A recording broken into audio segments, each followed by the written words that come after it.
the Odyssey. Coming into this context, it is it's a little weird. Salmon! How are you? Tell me about the, what's happening at the beginning? We're going to take this. First of all, I have the book that's third edition, so it might be a little different. Okay, that is not Emily Wilson. That is, I'm blanking on his name. Stanley Lombardo. Yeah, excellent translation. It's fine. He does something very well. So in the beginning, it speaks about like speech memory of the cunning hero. So from this, the first few words, it seems like the narrator is asking someone to tell the story about that oral presentation that you have been mentioning about over and over again. That kind of like a story about someone, and that someone is Odysseus. The story of Odysseus, and what do you call it? Hold on. Don't jump into Odysseus just yet, because you brought up a significant point. It begins with somebody saying, to sing. Yeah, sing this thing to me. This is important. If this is an oral poem, if this is somebody standing up and trying to sing this, it would be probably accompanied by music. But to remember all of these lines and all of that oral composition demands, you want some help. You don't want to be left out there. You are, like anyone, stepping up to the microphone with everybody watching, you say a little prayer at first. Please God, don't let me screw up. And that's what this is. This is an address to other minor deities. Again, these kids, these gods had a lot of kids. And minor deities named the Muses, from which we get the word music, were responsible for, one of them was responsible for poetry. I forget which name it is. Antiope, I don't remember. I don't care. But you get up and you pray that as you're singing this song, the Muses will actually sing through you. And you will be a vessel, not responsible for what you say, because it's all the gods just saying it through you. Legal niceties. The beginning of it is significant. We're going to see that in a second. I'll just pull this down. In that, I like that you began with the beginning. Beginnings and endings tell us a lot. Writers sweat over them. This is the original Greek. I'm sure you all knew that. There we go. Andra moienepe, Musa. Musa, come on. We all know a little Greek. Muse. This, even though the letters are a little squiggly, says Andra. Any idea what Andra means? We get the word android from it.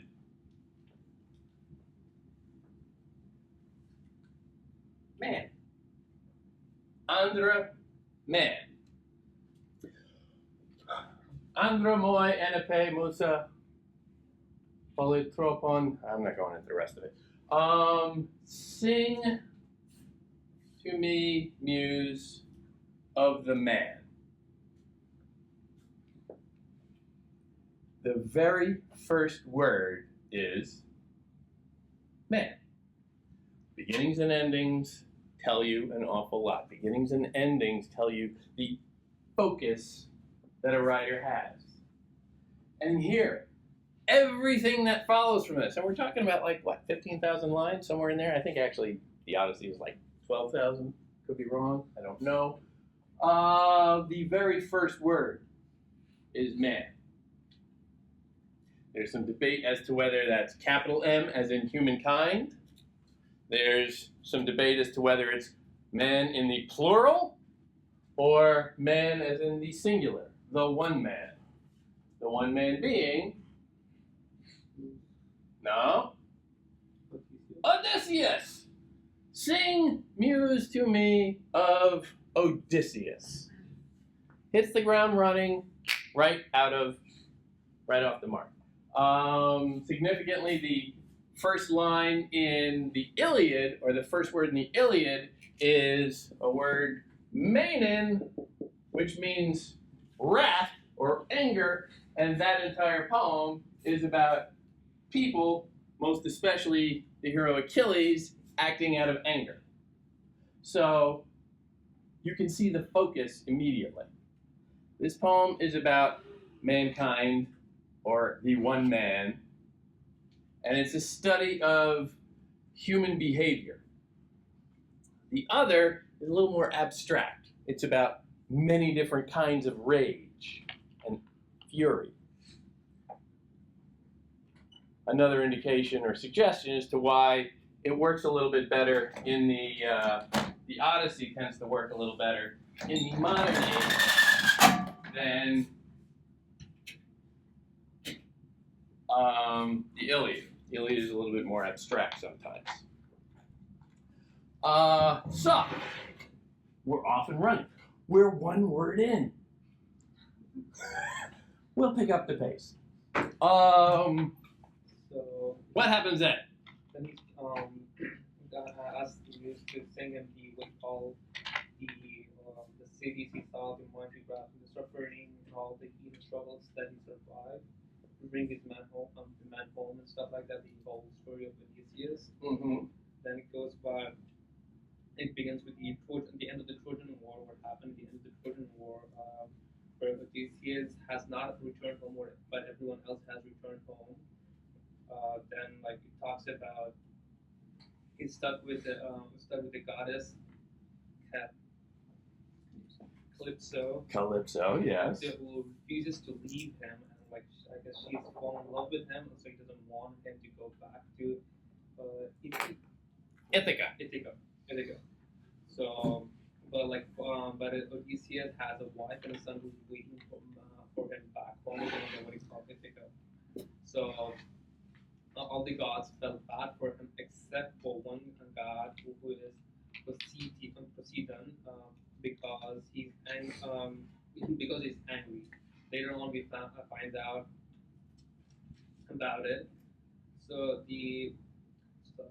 so then later on, we find out the gods talking about the problems that mortals have, and how they plan to kill each other about stuff like that, the issues they have, calling and blame, and like how mortals blame the gods for everything.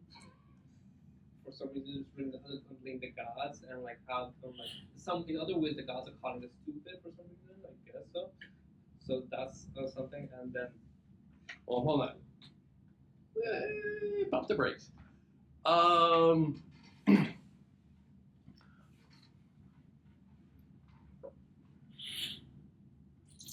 Why does the poem begin with this talk among the gods? What is the effect of these lines up front? Even before, honestly, even before you get to the gods talking, these first chunks of text, the first like 30 lines, you're getting an awful lot that I can imagine everybody gets into the middle of it. What? It's like walking into a cobweb. You have no idea what all these weird names are being dropped. You have no idea what the hell's going on. Fair to say? It's just like what you call. I guess they want to use the character, or like show the gods are more powerful and be above mankind. It's definitely casting the gods and saying that, okay, reminder, these are the gods. This is serious. And they are bothered by irritated by, yeah, these damn humans are a big pain in the butt. But look at what else happens with all of these little mentions that go by so fast. All of the other Greeks who had survived the brutal sack of Troy sailed safely home to their wives, except this man alone.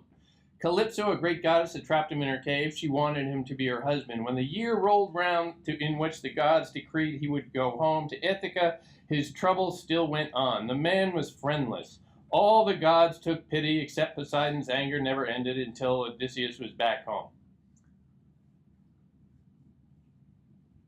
Remember the confusion of all of these names? This is sort of picking out and telling your audience who, knows all of these backstories and saying, all right, within all of that context, this is what you got to worry about. It tells you the setting, it tells you the problem. This is, honestly, I hate to go back to Star Wars, but this is Star Wars. Because you're getting that scroll at the beginning that just sort of tells you roughly what to expect going up. There's a whole lot going on that you have no idea about, but you need to be oriented. And this sets that stage. This tells you that this is going to be about Odysseus. This tells you that he got waylaid on his way back from the Trojan War. So you know that the Trojan War is over, but for some reason he has not come home. And they go further and they tell you, and that some reason is this goddess Calypso. That's where he is, that's where he's hanging out. And maybe it's because, as they soon mention, because of Poseidon. But it does even more than that, because it dips into some of the human context as well, and it name drops another person who doesn't appear at all in this story, but is always lurking in the background, and that is... No. No. Athena's all over this story. Odysseus. The other gods were gathered on Olympus in Father Zeus's palace. He was thinking of fine, well-born Odysseus, which seems a little ironic. Fine and well-born? Yeah. He is the son of his grandfather who raped his mom and then went on to become a vicious killer himself. Well-born? A little arch there, don't you think? We can say that. Who was killed by Agamemnon's famous son Orestes. So before we get too detailed into the story of Othello, we are name-checking Agamemnon and that whole soap opera. Now again, these characters do not make an explicit appearance here. Agamemnon sort of shows up later on. We'll get to that. But why mention that at the beginning? Again, beginnings and endings. Anchor. I mean, it's one thing is that in chapters 3 and 4 they're going to introduce Menelaus and then another thing is the fact is it's the comparison between Orestes and Odysseus' son. The whole thing about like the Greeks care a lot about vengeance for your father, and this is the whole thing of Agamemnon being Orestes' father and taking vengeance from him. It's kind of similar to Odysseus' son. I don't know how to say his name. Telemachus. Yeah, Telemachus taking vengeance for all the suitors because for the 20 or so years that they've been raiding his father's Ithaca and trying to get with his mom. Yeah, she's quite the piece.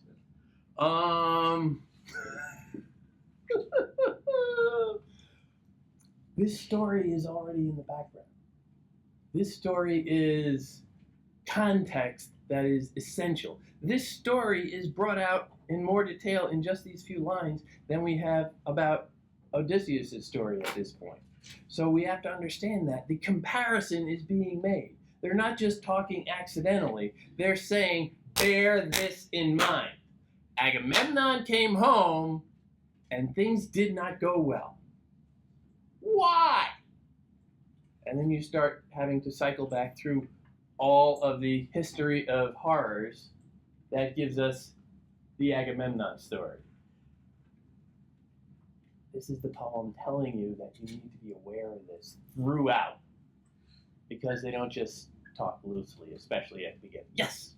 I was gonna say that because when they came back home, there was a chaos as well. I mean, he was being killed. So if Agamemnon. Yeah. So if he comes back, I mean, Odysseus, there might be something. Yeah. That's unexpected, and that might happen. Yeah. In the story. Agamemnon was gone for 10 years. As well. Odysseus has been gone for 20 years. I would think that that might be even more irritating to the wife. You never know what kind of homecoming you're going to get. Okay, another Greek word. Very important notion. Nostos means homecoming. Nost, we get the English word nostalgia, comes from this root. This desire to return home. Odysseus is driven by it, but lurking in the background of that, he's also probably kind of concerned that, well, what kind of a welcome am I going to get? But the background is also essential for what you're pointing out, the comparison with Telemachus. Telemachus, we soon learn, is Odysseus' son, his only child. Odysseus himself is an only child. It's sort of a tradition. And he has grown up. Presumably he's like 20 now, because his father's been gone for 20 years, and otherwise mom would have some explaining to do. He's never known his father. The dates on that are a little fishy. Sometimes he seems younger, I think for a reason, and they never quite say, but they do make mention a couple of times of how Odysseus, went off to war, leaving his son behind. As an infant or a toddler, it's always a little bit vague. Homework can play a little fast and loose with those things. Don't cling to those details, because there's nothing behind them. You'll get lost.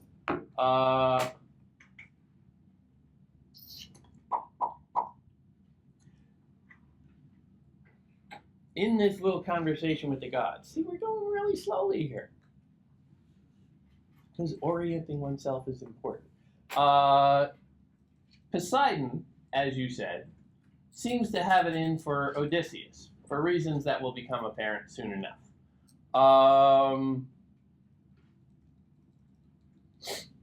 Athena is arguing with her father that it's time to bring, Odysseus home.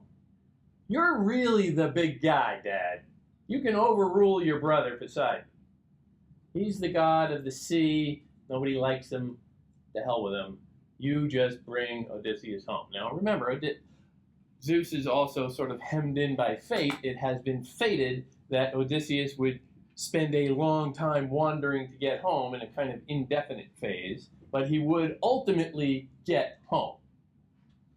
That is never in question. If you're reading this story for suspense, there's none there. Homer doesn't do suspense. The end is always known.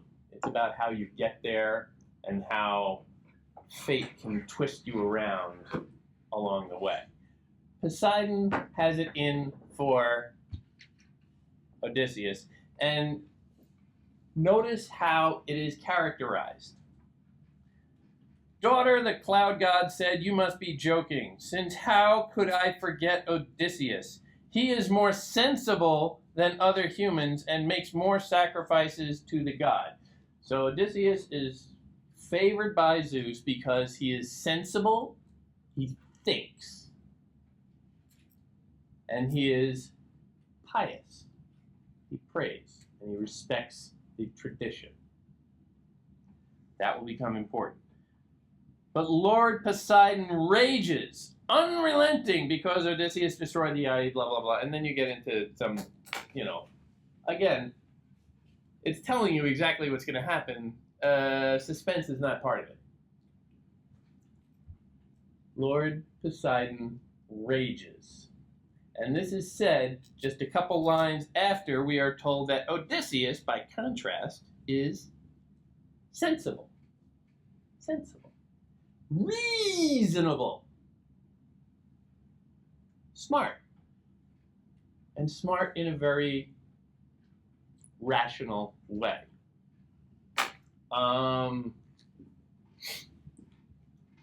More Greek. If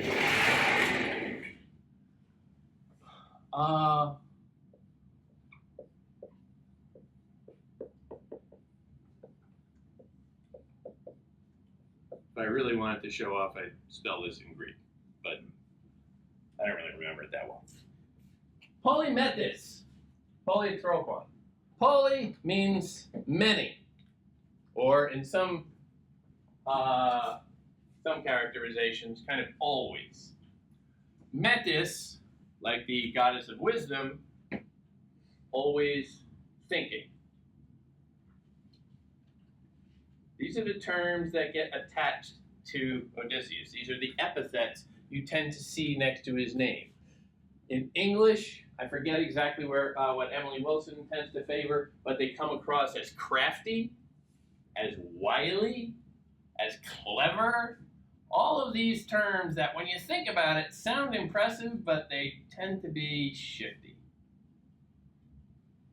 You don't trust somebody who is crafty. You might admire them for their ability to get out of scrapes, but that's not the same thing as saying, well, he's very smart. Somebody who's crafty, he's a little sneaky, maybe a little dishonest. Polytropon, we still have the word trope, as in tropic, always turning. He is the man of many turns in a couple of different ways. His life is always turned around. He's always getting thrown away into a new situation. Like, okay, what am I going to do with this? How am I going to adapt? How am I going to survive? How am I going to get out of this scrape? But at the same time, connected to Polymethus, he's always turning thoughts around in his head. He's always turning around the possibilities, weighing his options, gaming out consequences for every little action. This makes him a great asset in the war. This makes him just a little untrustworthy after the war. But these are both functions of reason. The ability to think and not just lash out emotionally at any provocation.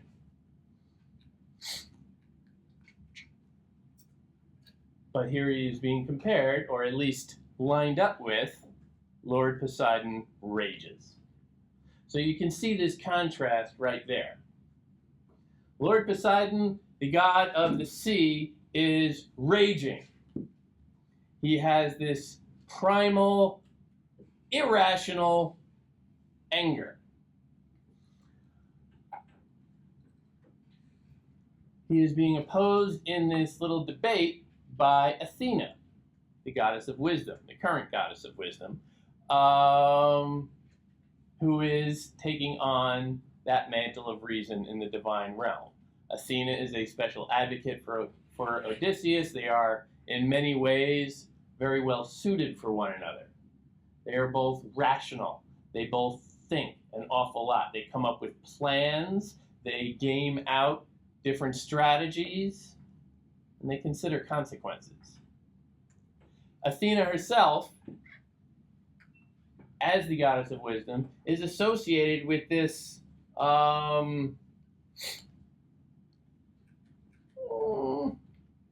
she's associated with this tradition of improvement or of practical development.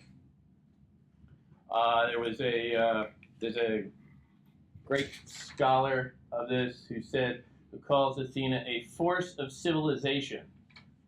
He mentions that Poseidon violently sires the horse. Poseidon is given credit with creating the horse. I don't know what that has to do with water. Horses aren't known for great swimming, but okay. Poseidon violently sires the horse. Athena bridles it and builds the chariot. Poseidon is raw, primal energy, almost destructive force at times. Athena is the force for civilization, for taking that raw energy and transmuting it into something productive that can develop a society. The horse is great, but in order to use it, you need to strap a bridle in its mouth and strap it to a chariot, and then it can be used to raise a civilization. So you get this dynamic already, all in the first few lines. Like it also mentioned, like it shows like how you mentioned that the class taking sides, like that's how like the Athena's taking side of Odysseus and stuff like that, just to like go over the stories and helping Telemachus and stuff like that, how to like develop this society and stuff like that.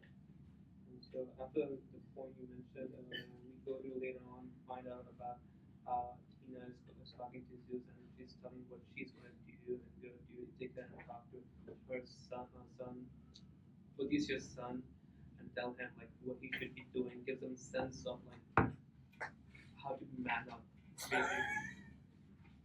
Man up, yeah, I like that. Very good. To man up and like get what he should be doing to what he called to save his mother as well as find out about his father also. So later on we find out that he goes to the suitors and like starts to get confident with people like Athena was disguised as Odysseus friend mentees. Yes. Mentees so basically the god changed the appearance of herself so she like to be like mortals so they cannot figure out that God is helping them so they have their own confidence built up. Mm-hmm. I guess that's what I'm Yeah. So I guess they don't figure out that God is helping them, so that they depend on them. So he tells her Telemachus what he should be doing.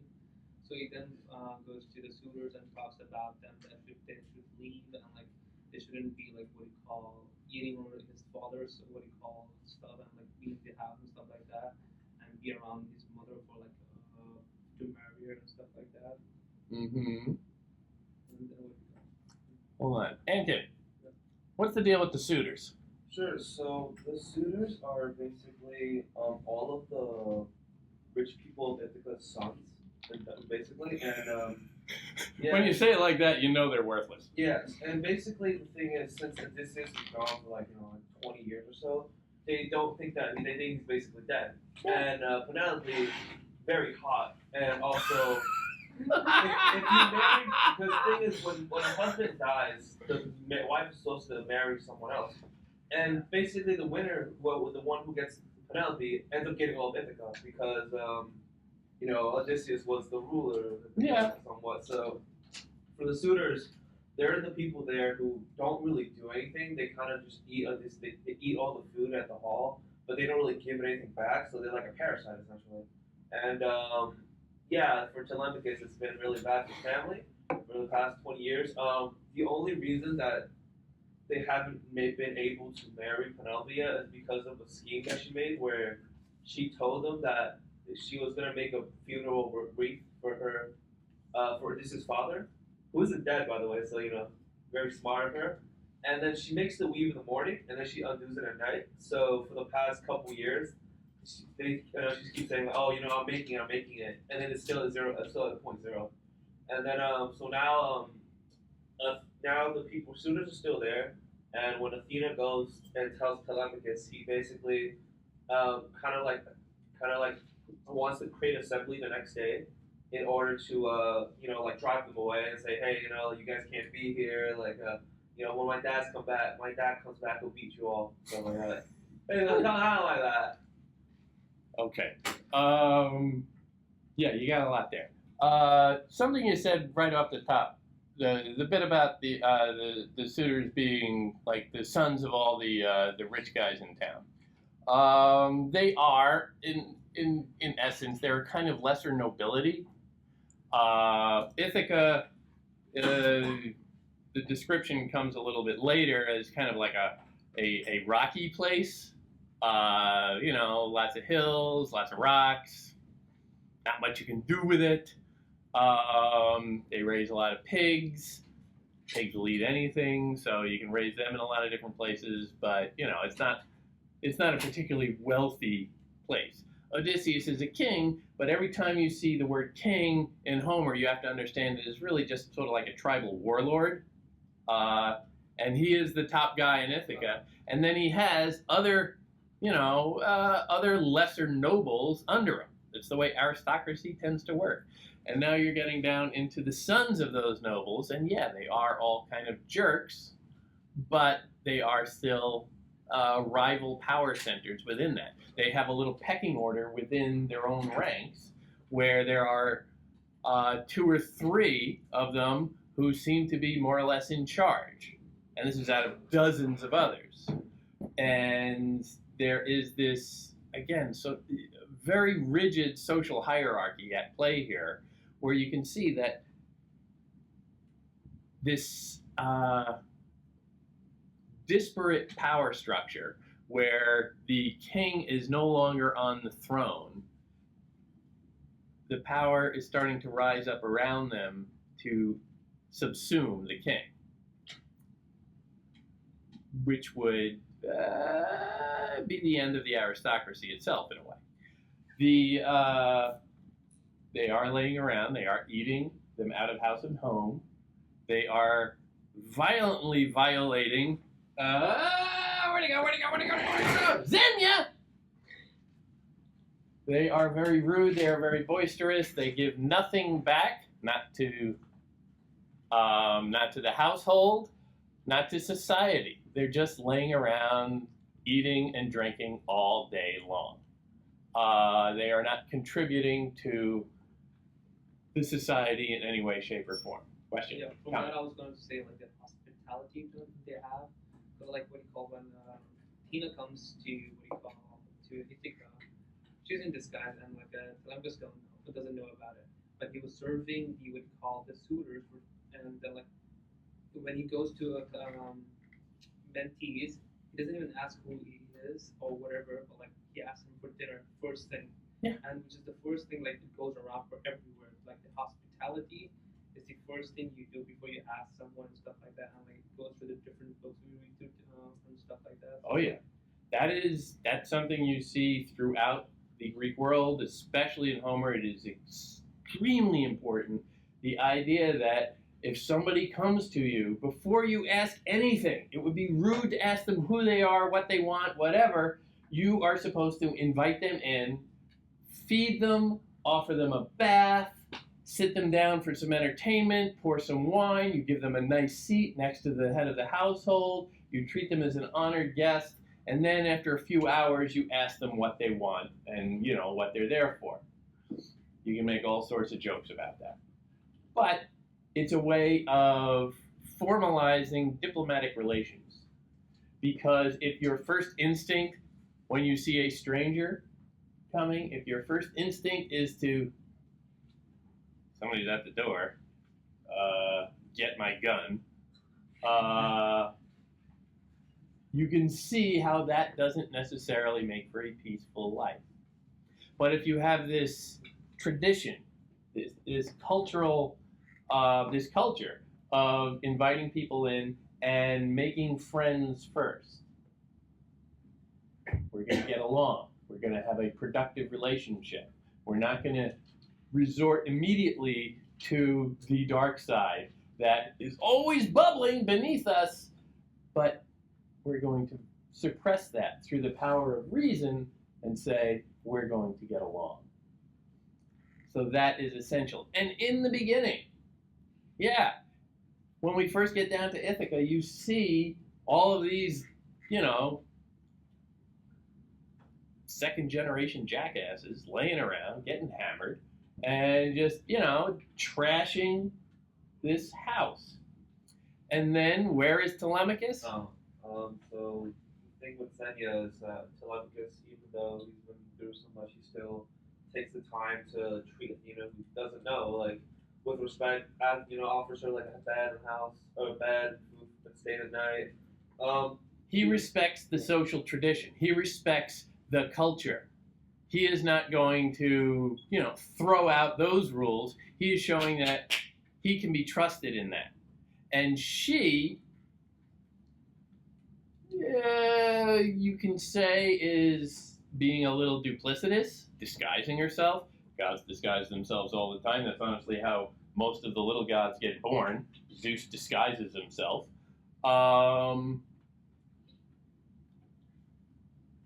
But there is a bond there, and he demonstrates to her that he respects the social traditions, and in a sense can be trusted with them. He is essentially a very conservative force, surrounded by these crowds of people who are just, flouting all the traditions and saying, what does it really matter?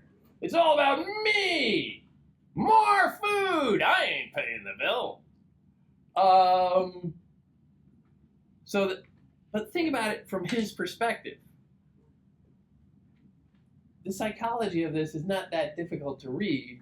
He's like 20 years old, maybe, around there, and he is surrounded by all these big, boisterous guys who are, trying to marry his mom, and he's just sort of sitting there watching them, resenting them, but he's in the middle of it. He's just sort of tolerating it. What does that make you think of him? Weak. It's also kind of like he's hoping that his dad comes back. Yeah, Daddy, why don't you come and save me? How old is he again? 20. Ladies, is this a guy you would consider, dating? 20, saying, Daddy, help me. They're being mean to me. Little whiny, little infantile. I'm not saying he's got to be John Wayne coming out with the 6-shooter or anything, but come on, stand up for yourself. Show some dignity.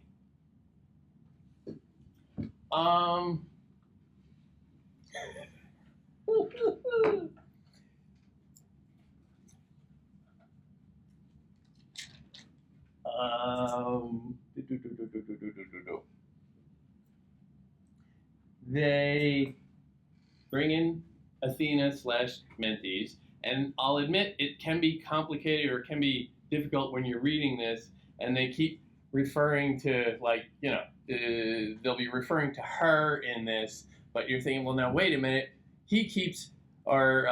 Telemachus keeps referring to this visitor as his old father's friend, but it's really the goddess, and that can be a little confusing. You just got to roll with it.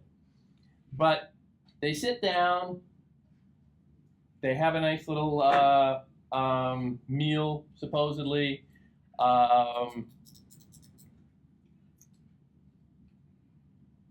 He finally asks, who are you, from what city and what parents? What kind of ship did you here arrive on? What sailors brought you here and by what route?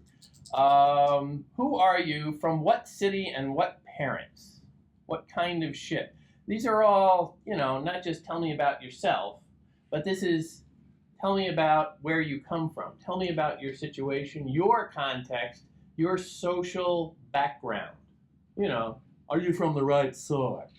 Who are you and where do you come from? Who are your parents? Do they summer in the Hamptons? It's a very presumptuous and directed question. But again, he is showing himself as essentially a conservative figure, protecting the idea of society. So that's his priority. That's his value. Here's the thing I really want to know. Have you been here before? Are you you a friend who visited my father? He's starting to sidle up to the question of his father. This is what he wants to know from anybody who comes from out of town. Many men come to this house. He traveled many places, and he's just aching for that opening. Somebody say, yeah, I know him. I saw him the other day. He's just so open and yearning for that. You gotta, all right, he's a bit of a wuss, but you gotta feel for him. He's grown up without a father. And that is the first real speech that we get from Telemachus. So again, beginnings. How is somebody introduced? And the first note they strike is this aching need for a father. Athena's clear, bright eyes met his. She said, yes, I will tell you everything. I am Mentes, the son of blah, blah, blah, blah, blah. I don't really care. Story, yada, yada. They tell a lot of stories. We'll get to that.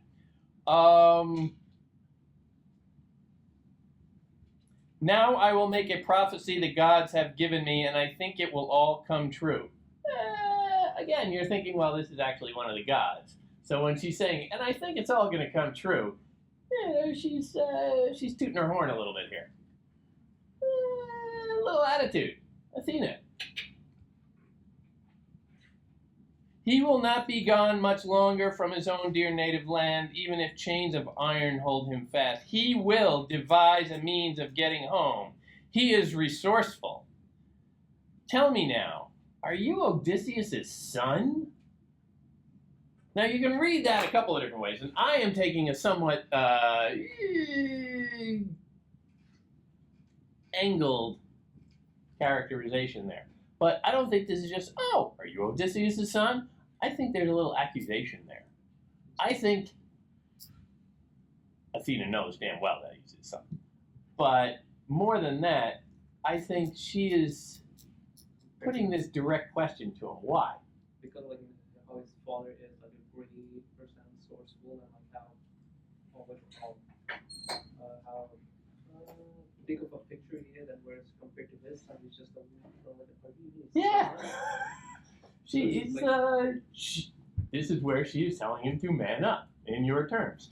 And again, no accident. She leads into this with, he will devise a means of getting home. He is resourceful. He's smart enough to do this. Why aren't you? You can figure out a way out of this, can't you? These jackasses are in your house. Man up. I like that. I'm going to use that. That's mine now. Her first question of him is, are you even related to him? He's a great hero. You're just a scrawny little twerp. Which makes you think again about like his position, how, he's sort of sitting in there just taking it.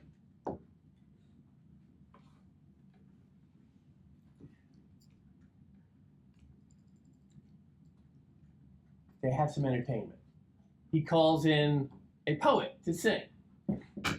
I love Homer. Little aside here. I love Homer because, and I believe in my heart that it is one person. And I do it because of the way he treats poets. Maybe it's others, I don't care. But it's the characterization, because in Homer, there is always a poet figure who comes in and sings a song, tells the story of great heroes and great deeds, and captivates an audience for a little while. They are always treated like gods. They're always flawless. They're always God-inspired. Remember the invocation at the beginning. The gods speak through the poets. And Homer, however many that represents, is always telling us that, but poets are special. Poets should never have to, be lumped in with everybody else. When there are consequences later on, when Odysseus gets home, the poet gets spared. everybody who was helping these suitors in one way or the other, spoiler alert, gets slaughtered viciously with no mercy. But the poets, oh, well, we can't hold it against them. They weren't acting of their own volition. Poets, special people. Yes. All right. Don't go jumping ahead. Again, there's no such thing as suspense in Homer. The ending is what the ending is. But I just want to make a couple of more points here. The poet comes in, starts to sing. She sings a song about the warriors returning from the Trojan War. Everybody's listening, of course. Everybody's captivated and thrilled, of course, because poets. Penelope, upstairs, hears. They're singing about soldiers returning from the war that my husband has yet to do. And so she comes down to object. Now here, a couple of things. First, where'd he go?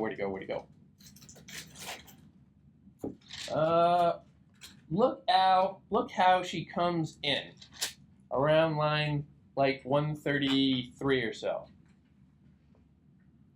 How do I get over there? Is it 133? I think so. I'm just jumping around here.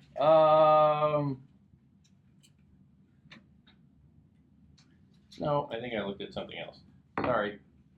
333. Close. I was only off by 200 lines. What are you going to do? I don't have this memorized. I'm an idiot. Penelope comes down the stairs.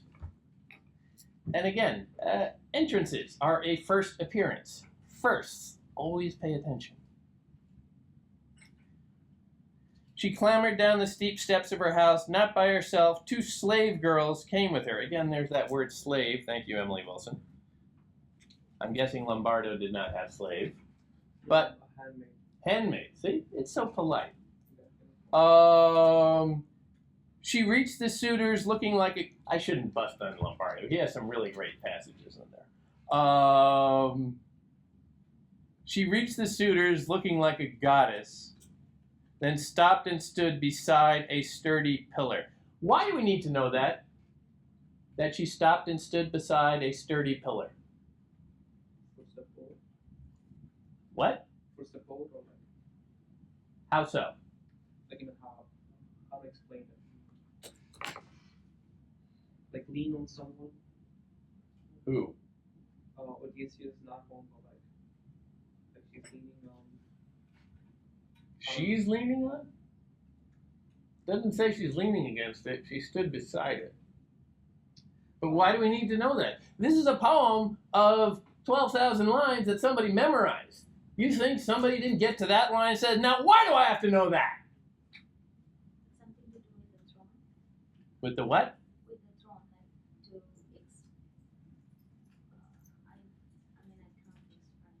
express. Okay. What does a pillar do?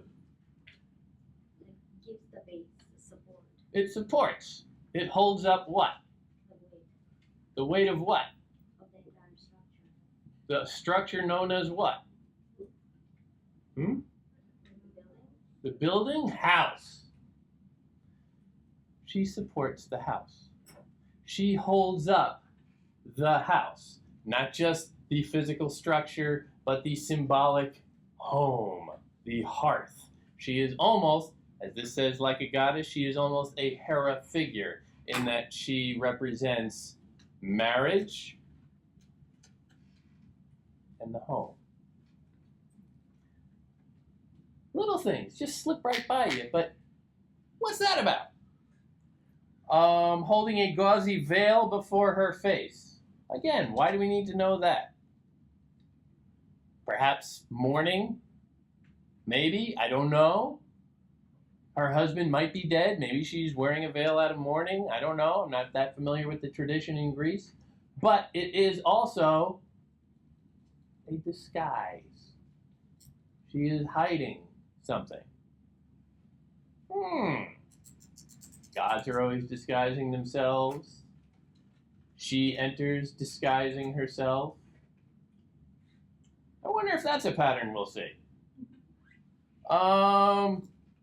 Stop, please, Phemius. You know so many songs, enchanting tales of things that gods and men have done, the deeds that singers publicize.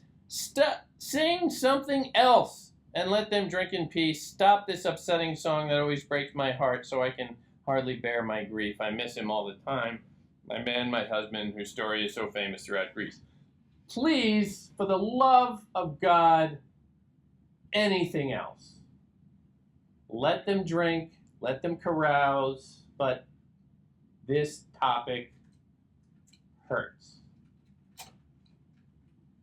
Please.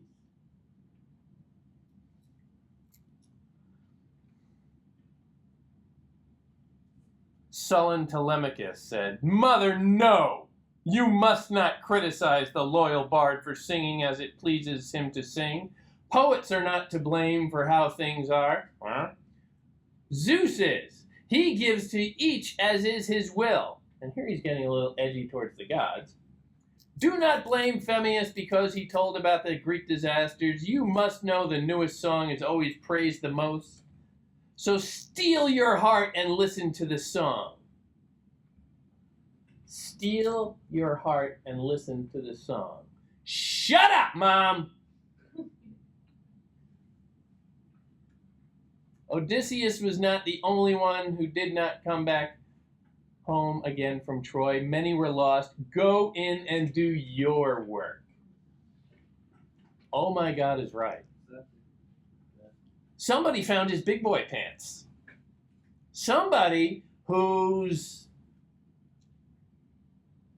not man enough to talk and confront any of the suitors is now, I would say, arguably, it's a euphemism, but yeah, he's pissing on his own mother in front of them to show off. What is your reaction to this? What can we deduce from this? Upstairs. What? Goes back upstairs. She goes back upstairs, yeah, but I'm just saying, what's your reaction to his behavior? We see her reaction. She just, for whatever reason, swallows whatever she has to and accepts the reality. But what is your reaction to this behavior? It's kind of like what he called a few months ago. He was just crying when baby. Now he's trying to be like big boy. I guess he's trying to get a psychologically, he's trying to man up slowly. Yeah. So yeah. Yes. I feel like also he may be trying to take the place of his father in the house. Yeah, and that's never a pretty prospect. A boy growing up without a father figure has no idea how a man is supposed to act. And this, we'll zoom out for a second here. You can see play out in literature from the most ancient to the most current. I mean, how many fairy tales have a missing parent? Pretty much all of them. Again, I can name check Star Wars and the mysterious parent figures floating through there. Harry Potter, no parents, because of that lack, that feeling of, I don't know how I'm supposed to act. I have no positive male role models, which sort of sanitizes it. But he has no idea how to behave. He doesn't know how to stand up to what is bad, and he doesn't know how to accept what is good. So he's just lashing out impulsively like an adolescent.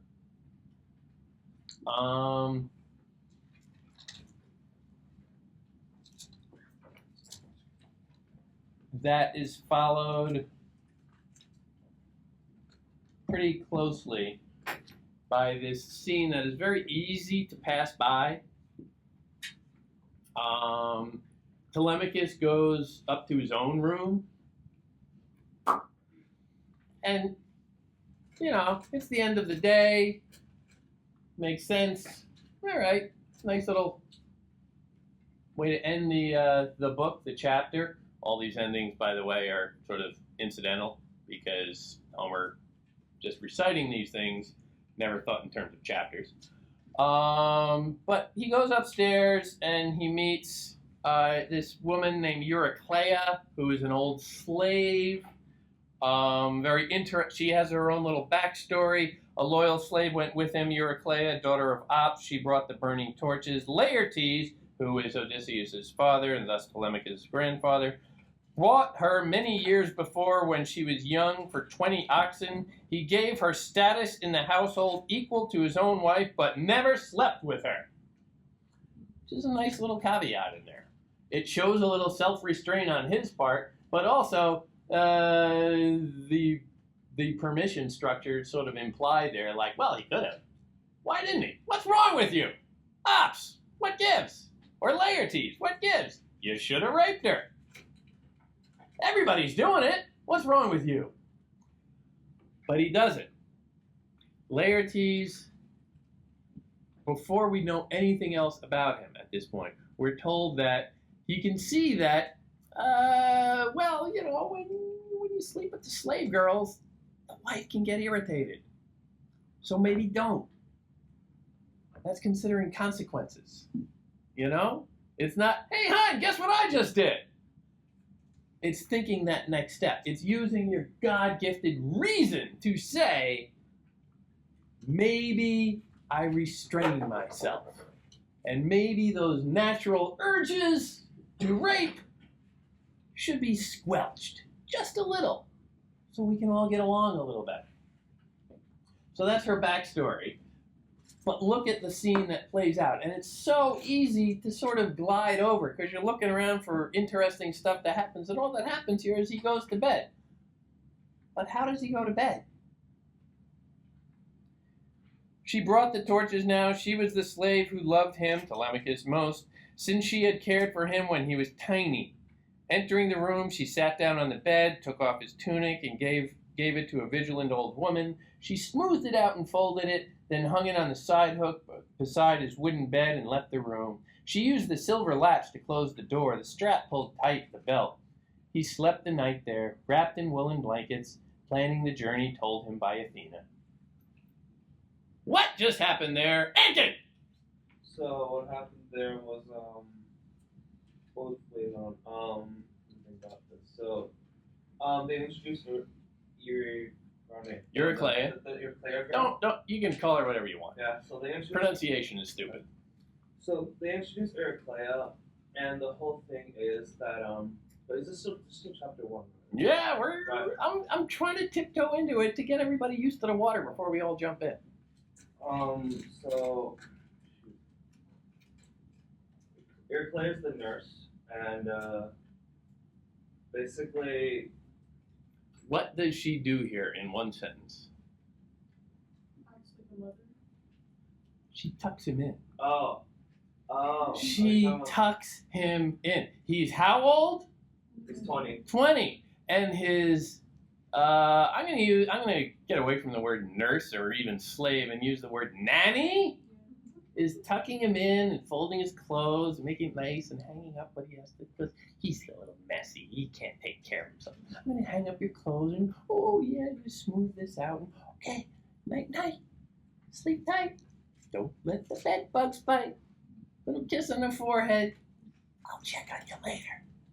I'll bring you warm milk if you want. Night, night. Oh. What does this tell you? What?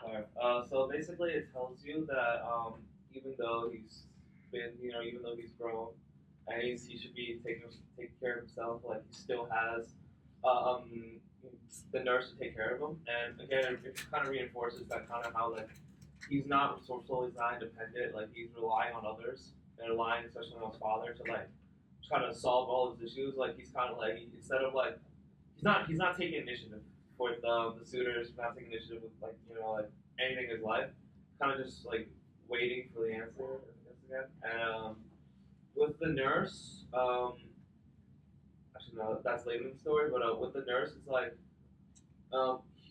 he doesn't really like kind of like actually no, I don't know actually no I don't all I know about the nurse is like he tells her before he leaves that and then like and she tells him like that's later. Yeah, the nurse has a big scene later on, but we don't need to get there just yet. The important thing here is that this is the poem screaming at you that this little brat needs to grow up.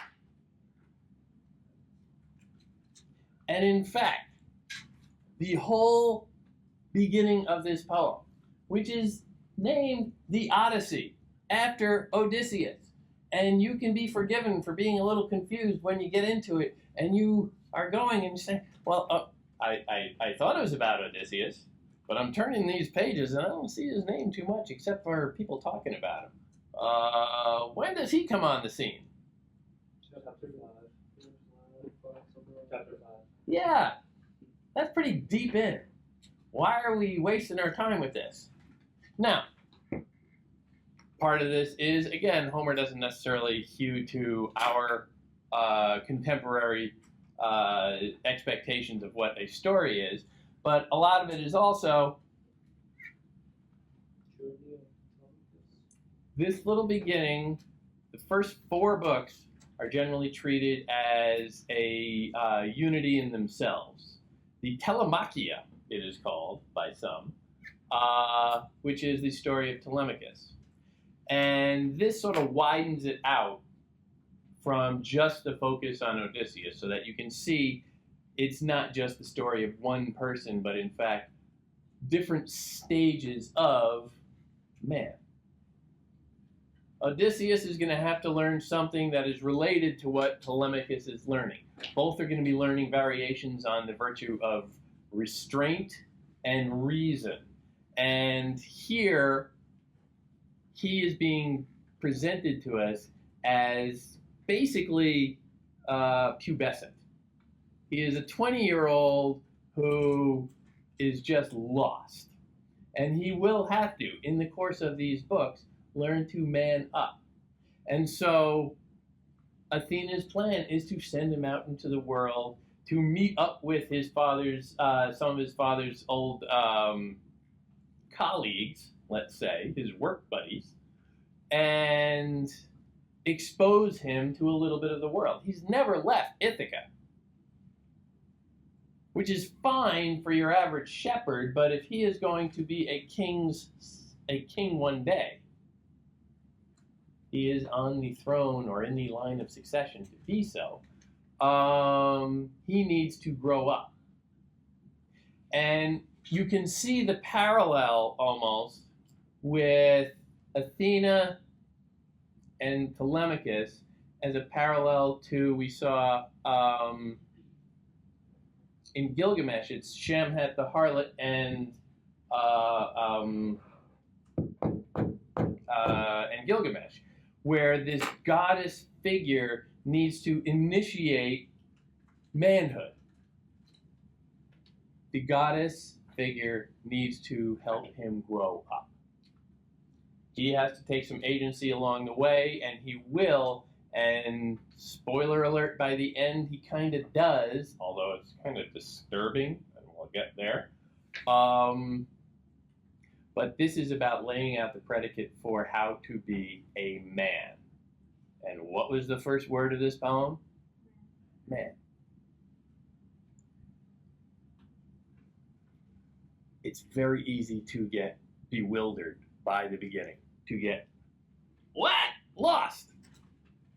There are an awful lot of details to keep in your head at all times, and it's just confusing. But everything is being laid out very deliberately. And a lot of it is going to be, unachievable for a first reading. So, you can feel fine skimming through and moving on. But there's a lot that you can understand if you just dwell on it for a second and say, why is that there? Why? Especially in the ancient world, again, preserving this stuff is extraordinarily labor intensive. They don't do it just for, somebody can go on and on and on. Sure, we want to protect that. And, that's his artistic voice. No. Every word, every detail is very, very weighted with meaning. And you can figure out what is happening if you just pump the brakes occasionally and dwell on it. It slows it down, but it makes it a lot more fun.